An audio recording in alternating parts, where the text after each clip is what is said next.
On this edition of Southern Newsweek, bargain hunters flock to a week-long Regent book sale, historic fire appliances are lovingly restored, and historic warplanes fly over southern skies.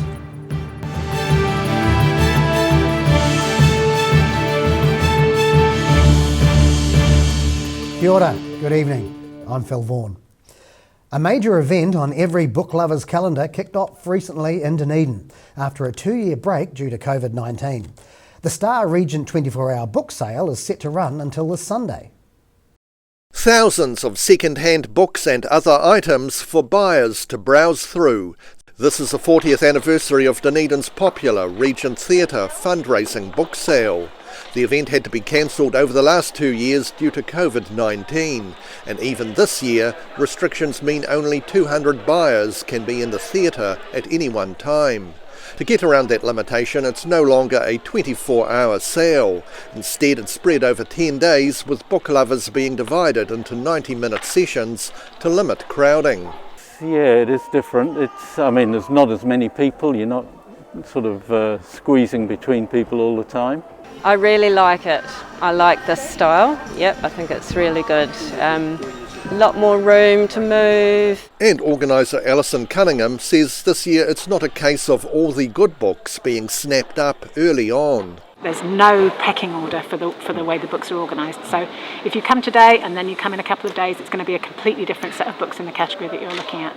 Keen book reader Tony Mitchell was happy with the art books he found on Friday and is already planning to return for another look next week. So I think the real book collectors and avid readers will have to come back regularly to make sure they don't miss out on any books they're interested in. Over the last 2 years, the theatre's still been receiving donated books and has plans for a much larger sale when COVID restrictions allow. We were really hoping to be having a giant sale in the Edgar Centre, and that is still our cunning plan, that we will go back to having a 24-hour sale and do everything at the Edgar Centre. The Regent book sale runs until the 10th of April, with bookings for sessions possible either online or at the theatre office.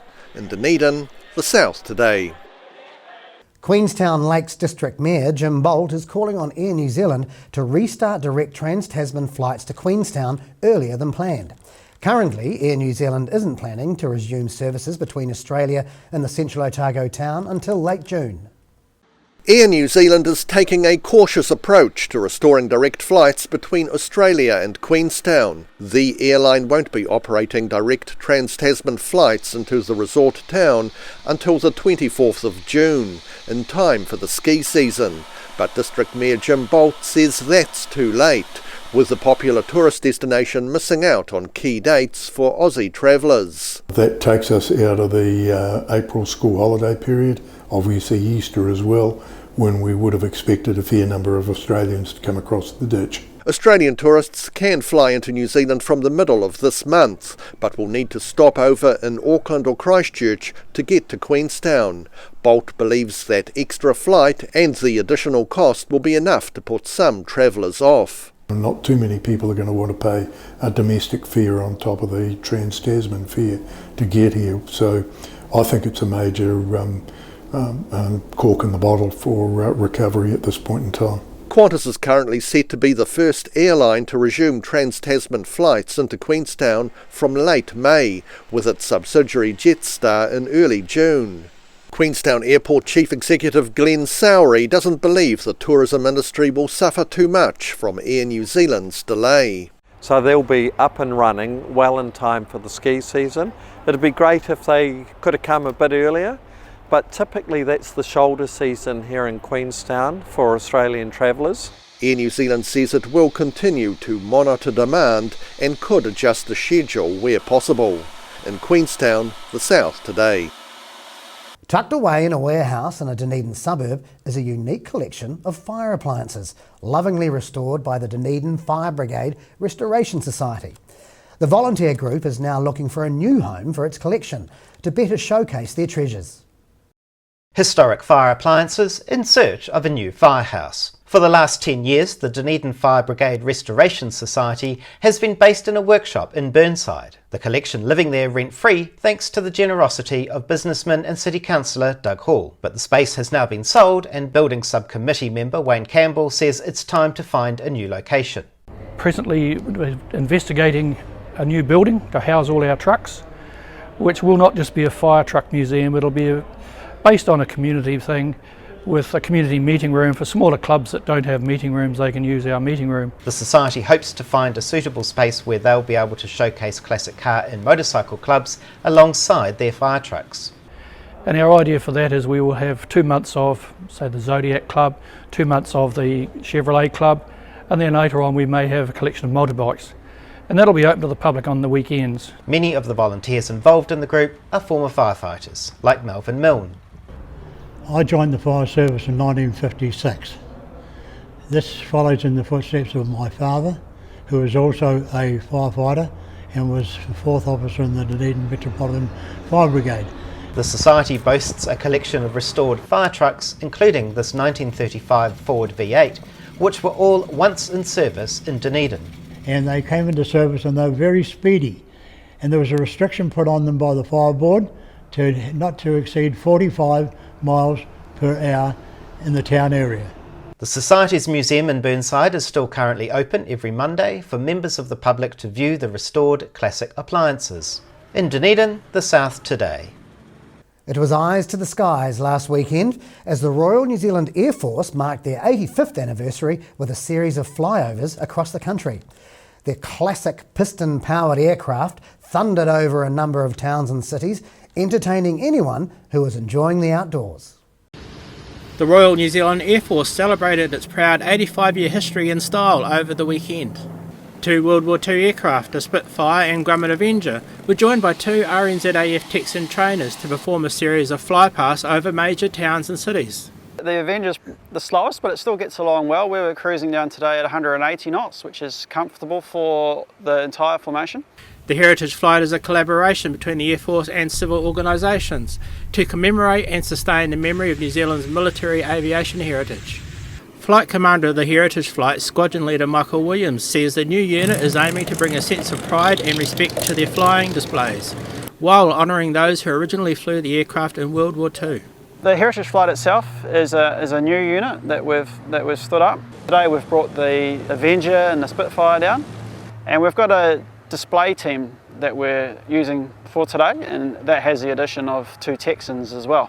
He says flying formation with legendary aircraft flown by Kiwis in World War II was a dream moment for him.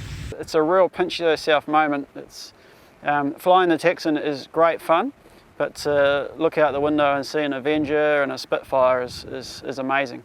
The anniversary was also marked by other RNZAF aircraft around New Zealand. In Christchurch, the South Today. Still to come after the break on this edition of Southern Newsweek, a new mural takes shape on Dunedin's Polytechnic, and a new lodge for school groups is built in mountains near Wanaka.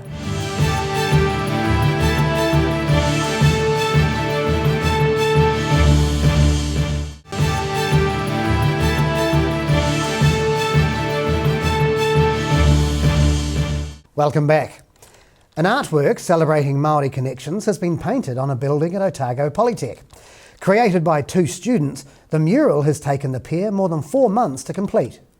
Putting the finishing touches on what's been a gigantic artistic project, artists Bella Maresca and Eva Muse have been working together to create this massive mural on the wall of Otago Polytech building Tauraka Pipi, also known as S Block.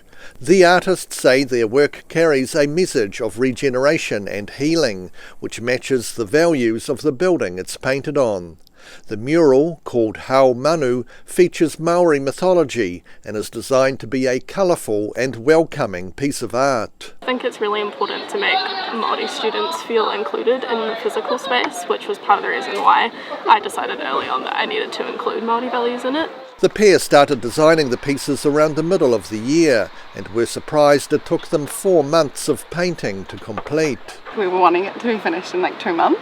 Oh, even before, less than... yeah, like before January this year, but now we're in like the almost fourth month. They're pleased to be able to leave their artistic mark on a Dunedin building and delighted with the response from passers-by. Yeah, it's even funny when people just walk past and go, oh my god, that's so cool, and toot and stuff, yeah. The 2 students are yet to enter the workforce after Polytech, but are hoping to find a job using their artistic talents. In Dunedin, the South Today.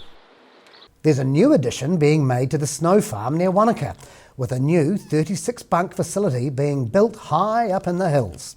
The area, designed for outdoor education, is guaranteed to keep school pupils away from their mobile phones because there's no reception there. The snow farm is getting a new building. This 36-bunk hut is being built on the Pisa Range near Wanaka in response to a growing demand to accommodate school groups.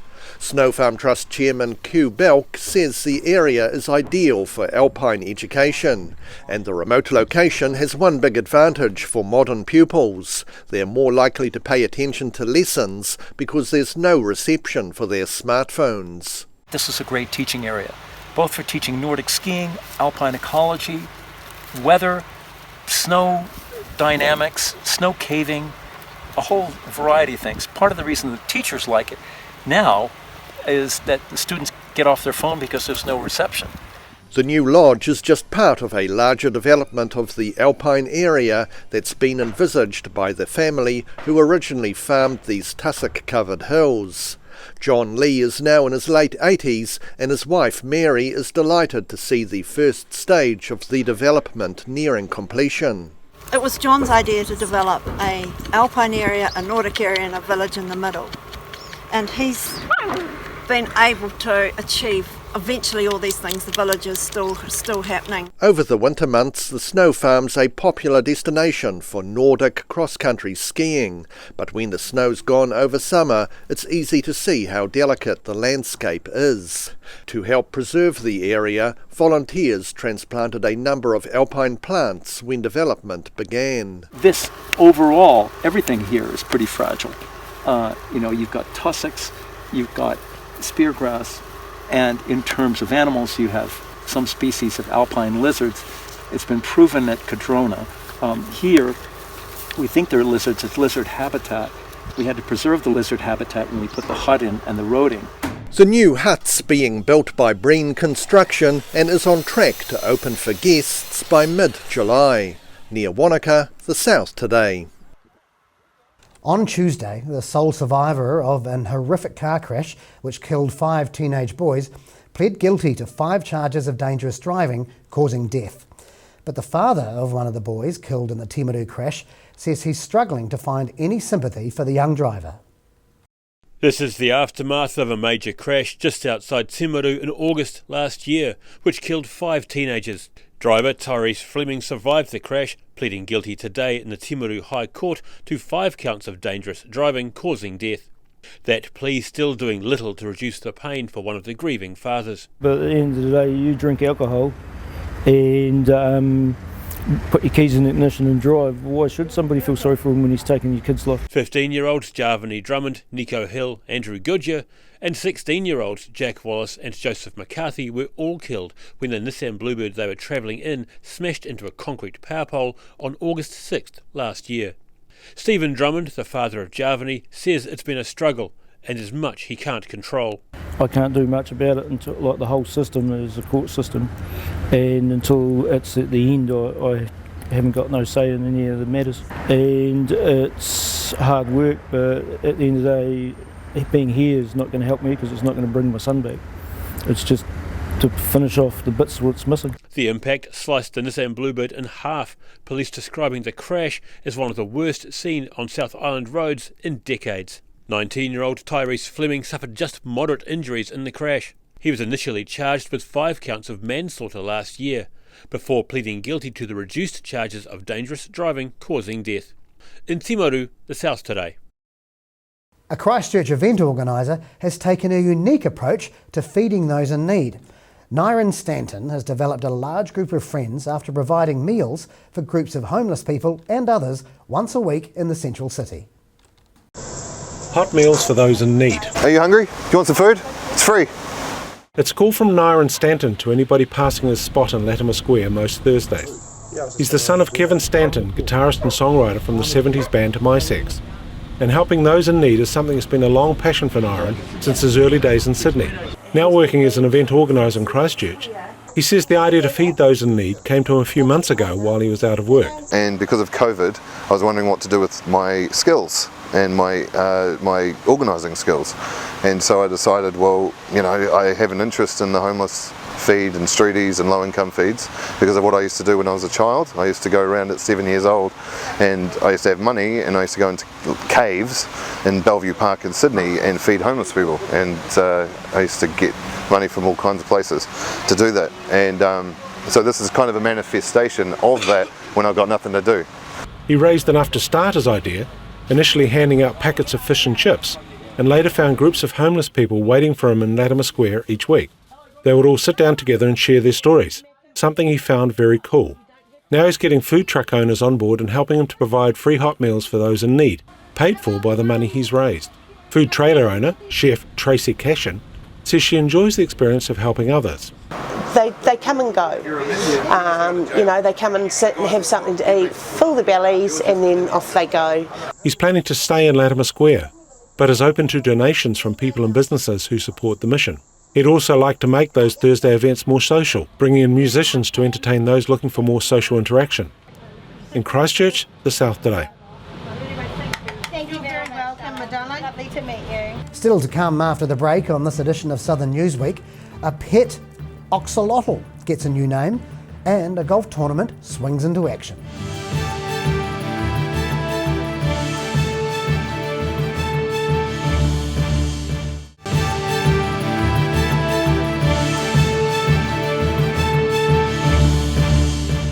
Welcome back. The Otago Rally is going full speed ahead this weekend. Otago Daily Times reporter Wyatt Ryder got to ride along seasoned driver Rana Horan as the North Island driver tested his car on southern soil. Shaken and stirred. This footage is from the portable camera held by ODT reporter Wyatt Ryder as he experienced a hot lap with Auckland-based driver Rana Horan ahead of the Otago Rally. It was the first time in a rally car for Ryder, who seemed just pleased to be alive after getting out of the souped-up Skoda. God, it's so terrifying. Yes, I would happily do it again, but I feel like I'd wait a while until I forgot what it felt like. But Horan and Ryder were all smiles after the run. The reporter was originally going to be riding alongside Olympian Hamish Bond, who's turning his talents from 2 wheels to 4, but a tight culvert on a practice run ended his session early. It was going well until a culvert got a bit too close to my front left wheel and hit that a little bit too hard and bent something or broke something. So yeah, unfortunately the mechanics now have some work to do, and unfortunately I can't help them because I don't know much about cars. Another sportsman changing codes, albeit more slightly, is 2 times D1 NZ drifting champion Fanger Dan Woolhouse. He last drove in Dunedin in 2016 at Forsyth Bar Stadium at a D1 NZ drifting event and has changed that souped-up former police car for a Ford BDA Escort. He admits this style of driving is a bit different. Yeah, completely different service obviously, but you know, the car's well set up, it's got a lot of drive and it's a very nimble little car, so when I get into these positions that I don't really want to be in, it really handles well and I can pull out of them. Rally organisers are looking forward to the event, which has got the green light during COVID red light settings. Look, in our national championship, it's probably the most competitive national championship field we've had as long as I can remember, and it's a Rally New Zealand World Championship year this year, and that might be part of it, but it's super high class. Rally Otago is the first event on the New Zealand Rally calendar, getting underway with the Octagon launch from 5 p.m. Friday. In Dunedin, the South Today. It seems the plug has been pulled on Lake Wanaka as the lake nears its lowest level in almost 30 years. While there were some welcome downpours in Wanaka yesterday, the most recent large rainfall prior to that was in mid-February.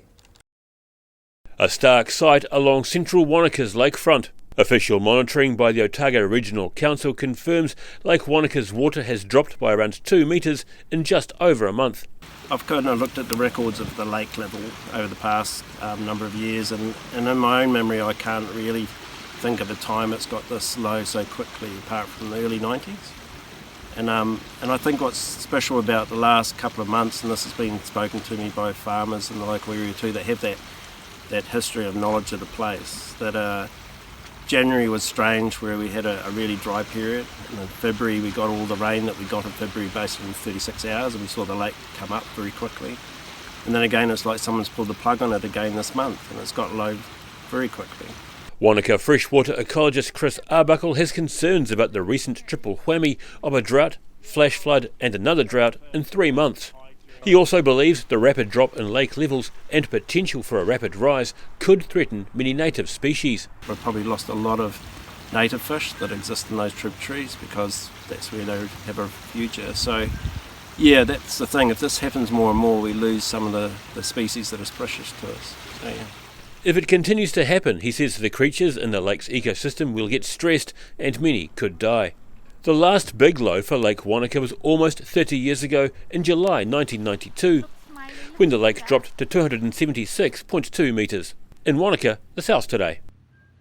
A mysterious creature, which has just moved into a large fish tank at the Gore Aquatic Centre, has been given a name by a local child. The oxalotl, known as Mexican walking fish, has been named after a dragon from a children's animation film. A new name for an unusual character. This white oxalotl named Maxine has been living in a tank at the Gore Aquatic Centre for several years. Also called a Mexican walking fish, she's now been joined with a new friend, a black oxalotl. A competition was held to choose a name for the new arrival, and 6-year-old Cooper Bonish won with his suggestion of Toothless, after a character in the animated film called How to Train Your Dragon. 3 years ago, Maxine was with Matara School and the white oxalotl and was given to us. And there was a rescue oxalotl, which was our black one. So now we have 2 lovely female oxalotls that anyone can come and see at the Gore Multisport Complex. Oxalotls are a species of salamander native to Mexico and resemble miniature prehistoric monsters. They're unusual among amphibians in that they reach adulthood without undergoing metamorphosis, such as tadpole to frog. They also have a remarkable ability to regenerate. And they can grow any part of their limb back, which is pretty amazing. They have their gills up top, but you can also take them out of the water and the gills close down and they can breathe on land as well by gulping. The pair were originally housed at the aquatic centre to entertain children, but adults find them equally fascinating. Well, what a better place to be than here, where lots of people get to see and learn a bit about them. Oxalotls occur naturally in lakes around Mexico City. There's fewer than 1,000 left in the wild, with the amphibians listed as critically endangered due to water pollution from increased urbanisation. In Gore, the South Today. The Millbrook Classic Golf Tournament was held over last weekend in Arrowtown with a lineup of professional and amateur players trying out the new Coronet course. Sunny weather and a stunning scenic backdrop make for a good return to the competition for the 28-strong field. In full swing at Millbrook Resort. The sun was shining on Arrowtown over the weekend as the region hosted the long-awaited Millbrook Pro-Am Golf Classic. Just getting back out on the course has been a relief for many players, with the New Zealand Open cancelled due to COVID restrictions. Professional Ryan Fox has been fortunate enough to keep his calendar fairly busy after representing New Zealand last year at the Tokyo Olympics. But he admits that hasn't been the same story for everyone. I mean, I've been lucky enough compared to a lot of the New Zealand pros. I've been able to travel. I've had a tour card overseas, so I've played a relatively full schedule. And, you know, some good prize money for some New Zealand pros that have had a pretty tough couple of years. Both rounds were played on the newly opened 18-hole Coronet course at the Millbrook Resort, with a prize purse of $150,000. For Queenstown local James Anstis, it's a familiar location. The professional has been pretty starved of major competitive golf over the last year, but he admits the novelty of playing at home is wearing off, although he was enjoying the chance to try out the new green. It's great to be back out here playing one of my home courses, and be staying at home is always really cool. I haven't played a 4-round tournament for over a year now, so it's great that these guys have put a tournament on for us, and it's really awesome to see the support for Kiwi pros, and it's just great to be out competing again. But triumphing over the 2 days was Tauranga pro Josh Geary. He secured a second round score of 8 under par 63, a course record, to finish at 10 under for the tournament. Geary's only just returned to competitive golf following a long break. Now in his 15th season as a professional, he was stoked to win the trophy and has his eyes set on what's next. Got the Murawai Open in a couple of weeks' time up in Auckland, and then it looks like I'll probably head overseas in the middle of May, maybe a little bit later. I sort of haven't decided on a departure date yet, but yeah, I would say middle of May, maybe the end of May, I'll get back over there. There was just one female in the elite field, with Momoka Kabori the surprise overnight leader after Saturday's opening round. Ryan Fox won the Pro-Am title with amateur partner Murray Guthrie, with all players just happy to test drive the new course in perfect conditions. In Arrowtown, the South Today. And that wraps up this edition of Southern Newsweek. For the latest news and videos from the Southern region, head online to odt.co.nz, and you can follow Channel 39 on YouTube to catch our news bulletins on demand. Nō reira, kia pai te pō, ka kite anō.